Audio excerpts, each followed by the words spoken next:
Bonjour à toutes et à tous, on est le mardi 9 avril 2024 et vous regardez l'actu réfractaire dans un nouveau décor. Dites-nous ce que vous en pensez en commentaire et pensez à vous abonner. L'information principale aujourd'hui, ce sont les conflits d'ambition suite au déficit en France. La Cour des comptes a indiqué un déficit trop important en début d'année par rapport à ce qui était prévu. Alors en février, le ministre de l'économie Bruno Le Maire a annoncé 10 milliards d'économies faites sur l'école, la santé ou le logement par exemple. Et le gouvernement compte déjà dépenser 20 milliards de moins l'an prochain. Alors face à cette dérive budgétaire, le parti Les Républicains brandit une potentielle motion de censure déposée contre le gouvernement de Gabriel Attal. Et oui, puisque Éric Ciotti, le chef de ce parti, critique les choix du gouvernement. Mais bon, en l'état actuel des forces, il y a peu de chances que cette motion de censure soit votée et force le gouvernement à la démission. Surtout que le parti Les Républicains n'a que 61 sièges à l'Assemblée et que ses députés sont très divisés. Mais Emmanuel Macron a semé le trouble. Il a admis pour la première fois que le problème n'était pas la dépense publique trop forte, mais les recettes trop faibles, ce qui n'est pas la ligne habituelle, même si c'est défendu par de nombreux économistes. En plus, il a refusé l'idée d'un budget rectificatif, c'est-à-dire d'une réévaluation des recettes et des dépenses de l'État pour cette année. Mais alors qu'on parle de milliards, le gouvernement doit normalement repasser devant l'Assemblée avec un nouveau budget. Un choix très critiqué par tous les partis et qui n'est pas du goût de Bruno Le Maire qui aurait pu s'en servir pour affaiblir Attal.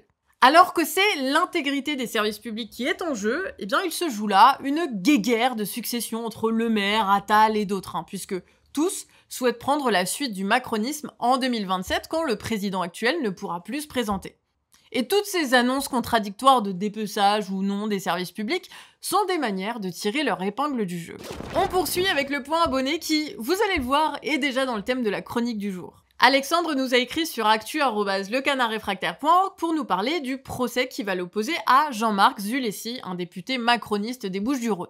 L'audience se tiendra le 16 avril au tribunal de grande instance d'Aix-en-Provence où Alexandre va être accusé de violence volontaire ayant entraîné 8 jours ou plus d'interruption totale de travail pour avoir, attention, écoutez-moi bien, pour avoir jeté des confettis sur le député lors d'une casserolade en avril 2023. Voilà où on en est. Mars Actu a pu démontrer que le député n'a pas respecté son ITT puisqu'il est retourné bien vite au travail. Alexandre est également poursuivi pour usurpation d'identité puisqu'il aurait, selon l'équipe du député, usurpé l'identité d'un journaliste pour connaître les déplacements de Jean-Marc Zulesi. Le comité de lutte de Salon de Provence a mis en place une pétition pour faire retirer sa plainte au député et elle est dispo dans les sources en description. C'est l'heure de la chronique Affaires et Cooption et une fois n'est pas coutume, aujourd'hui on va parler de nos chères forces de l'ordre, mais aussi de magistrats. Commençons de suite avec la juge Hélène Guéard, qui est soupçonnée de pas moins de 11 chefs d'accusation. Faux et usage de faux, détournement de fonds publics, recours au travail dissimulé en bande organisée, ça donne envie d'écouter du Joule, trafic d'influence, association de malfaiteurs, construction sans permis préalable, blanchiment, complicité de violation du secret pro et détournement de finalité de fichiers de données personnelles. Ces accusations ont émergé alors que les enquêteurs avaient décelé des liens troubles entre la magistrate et Johan Carta, et non Pavec, un baron de la mafia corse. La juge avait exercé plusieurs années en Corse et avait fait retaper sa villa à 2 millions par ses amis du milieu. Hélène Guéard a été placée en détention préventive la semaine dernière et dit ne pas connaître les activités des prestataires de services ayant réalisé les travaux. C'est pratique, Pourtant, dans les écoutes de ces derniers, les membres du gang du Petit Bar font souvent référence à leur ami juge. Elle risque aujourd'hui plusieurs années de prison et ce n'est pas son ami le ministre Dupond-Moretti qui pourra y faire grand-chose. Sujet suivant, avec la Cour des comptes qui a sorti un rapport sur le maintien de l'ordre. À l'intérieur, la Cour pointe notamment l'augmentation du nombre d'interventions pour maintien de l'ordre avec un pic important en 2018, donc en pleine crise des Gilets jaunes. Il en est de même pour les arrêtés d'interdiction de manif à Paris, qui sont passés de 5 en 2018 à 370 en 2022.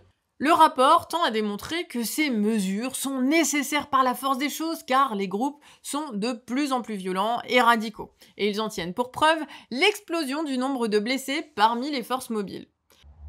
Seulement, un autre rapport vient démontrer que 72% des blessures des forces mobiles résultent d'accidents. Au final, le rapport de la Cour des comptes sert surtout à démontrer que les forces de sécurité sont mobilisées plus que jamais, avec un taux d'engagement qui frôle les 100%. Ce qui vient donc légitimer l'augmentation de leur budget, notamment pour recruter et créer de nouvelles compagnies de CRS et de gendarmes mobiles, mais aussi pour s'équiper avec des armes non létales qui seraient toujours moins dangereuse selon la Cour. On termine avec une information qui est passée sous les radars mais qui a son importance. Des policiers vont pouvoir officier sous faux noms et fausse qualité. Ce sera le cas bien sûr dans des missions de renseignement mais aussi contre les atteintes aux institutions, contre des actions tendant au maintien ou à la reconstitution de groupements dissous et contre des violences collectives portant atteinte à la paix publique. Ce qui, vous le comprenez, laisse donc carte blanche à des policiers pour s'infiltrer dans des groupes voulant s'organiser contre le gouvernement. Donc faites attention à qui vous faites confiance, sans verser dans la parano non plus.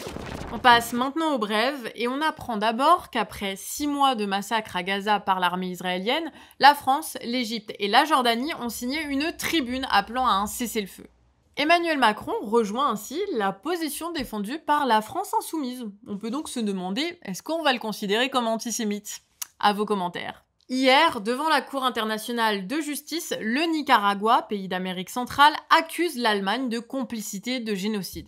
En effet, l'Allemagne, comme d'autres pays, comme la France, ont continué de soutenir militairement Israël en connaissant pourtant les crimes commis par son armée. On vous parlait hier de la série de Mediapart sur CNews, et bien l'épisode 4 est sorti et il parle des méthodes de harcèlement présumées mises en place par Pascal Praud, présentateur vedette de la chaîne. Toujours sur Mediapart, la suite de l'affaire Perdriau. Le maire de Saint-Étienne aurait fait du chantage à la sextape à son premier adjoint. On vous en avait parlé dans une vidéo du Canard Réfractaire.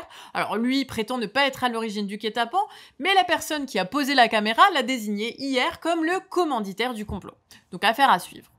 Les 12 derniers mois ont été les mois les plus chauds jamais enregistrés sur Terre. Selon Le Monde, on a dépassé même déjà les 1,5 degrés de l'accord de Paris, une évolution inquiétante à confirmer sur plusieurs années. Chez Basta, on s'intéresse à la baisse des productions de pommes ces 3 dernières années. Ouais, parce qu'il y a une chute que les arboriculteurs bretons expliquent par l'utilisation de certains herbicides par leurs voisins. Reste maintenant aux exploitants de réussir à le prouver alors que leurs revenus sont au plus bas.